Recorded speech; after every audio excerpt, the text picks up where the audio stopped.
There really is a lot going on in these last few scenes. Florence gets clobbered, and Annie prevents her from getting back in by blocking the doorway. This is the setup for her magical reappearance from the clock.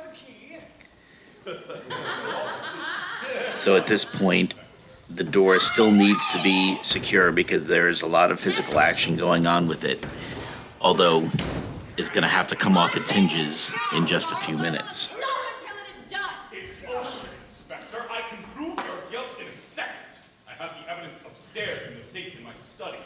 Perkins, fetch the papers. Under cover of moving the clock out of the way for Perkins, who is still handcuffed to the chair, Collymore and Arthur the Gardener pause by the window. It's during this point that Florence climbs through the window and back into the back of the clock. This was completely unseen by the audience, and this gimmick worked remarkably well every night. Please, Inspector, you're frightening me. Please, Inspector, you're frightening me. And there she is, making her magical reappearance from the clock. Hold everyone in this room. I'll send a wire to the local police. Yes, sir. You monster! You tried to kill Charles, and you killed... This window really did take a lot of abuse during the entire run of the show. Even though the entire set still needed to look somewhat amateurish, it had to hold up to this kind of constant abuse, door slamming, people going in and out of windows. So speaking of door slamming, during Act 1, the door frame itself was secured securely to the rest of the flat.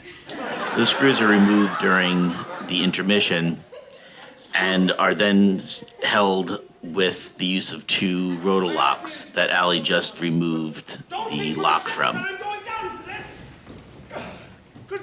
As Collymore is trying to get the door open, he pulls it off of its hinges. So the hinged part is actually connected to the rotolocks.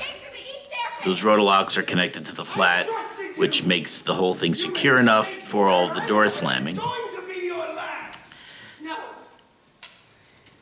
Now for the last moment, Perkins makes his big re-entrance, still handcuffed to the chaise, and of course he bumps into the wall, sending the wall falling down.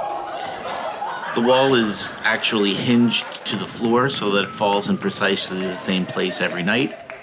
It was secured previously with the use of two loose pin hinges that Allie has previously removed, and giving the wall a little push, it falls over.